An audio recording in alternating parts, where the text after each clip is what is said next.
Well, winter is on the way and thousands of Aussies are preparing to escape the colder climate with a mid-year vacay. From self-discovery solo trips to sports tourism, travel has had a bit of a makeover. So which new and quirky travel trends are really taking off now? The CEO of the Tourism and Transport Forum, Margy Osmond, is here to tell us more. Hi, Margy. Hi there.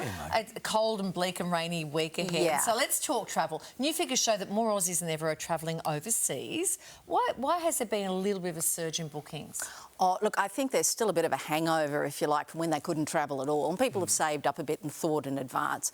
But there is still an awful lot of visiting friends and family happening there, which is why New Zealand is top of the list of destinations to go to. Yeah. And then places like Japan, the Aussie dollar, the exchange rate's so good, why would you not?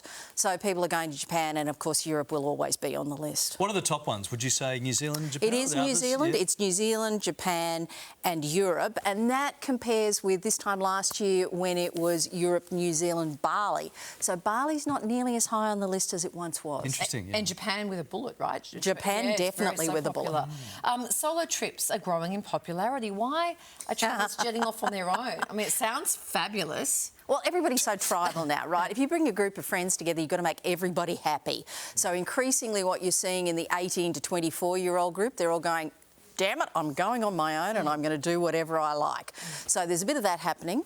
There's also a trend at the other end of the spectrum for break-up travel, which is quite often older people, very often women. It's a very big trend in the UK and Europe that lots of women are travelling on their own now after their, relationships find a different place. Hoping to meet Piers Brosnan on a Greek island. Indeed, absolutely, without a doubt. Exactly. 1/3 of Aussies are planning a sports excursion. What's a sports excursion? Okay, you're going to tell me you've never been to the F1, Larry? No. Oh, well, lots of people do. Yeah. So they're off to the car races, they're off to the football, they're off to all sorts of things all over the world. And you will see a huge amount of it here in Australia in 2027 when we have the rugby. The men's rugby.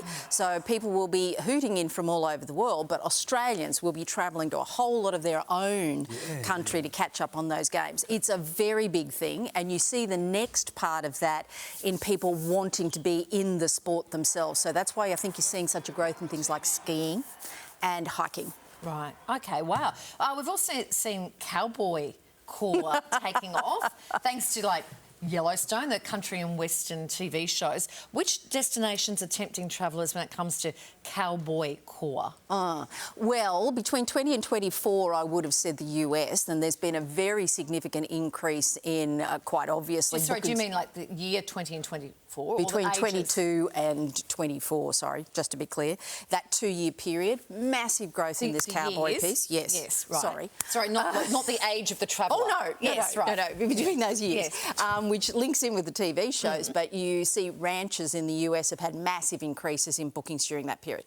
Dropped off a little bit now because people are a little less certain about the US, but what you are seeing, places like Tamworth and central Queensland, and anywhere you can have that cowboy experience, this is the moment for a big hat. You need to go home and open a ranch. I should do that. Find myself a rip.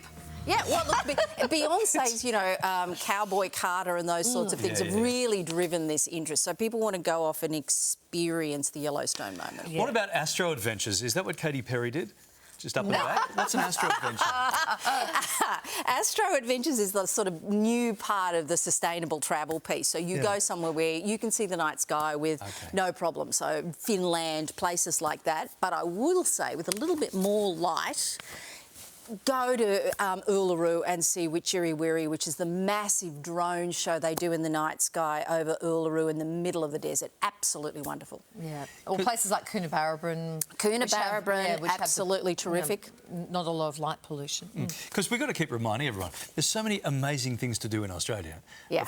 Great to go and look around overseas, but if you line up all those adventures, there's the equivalent or better here in Australia. Yeah. Absolutely. And I'm just back from 3 days in Darwin for work. If you haven't spent some time in Darwin, you're really missing out. And the dragonflies are out at the moment, which means the dry season has started. Just the time to be there.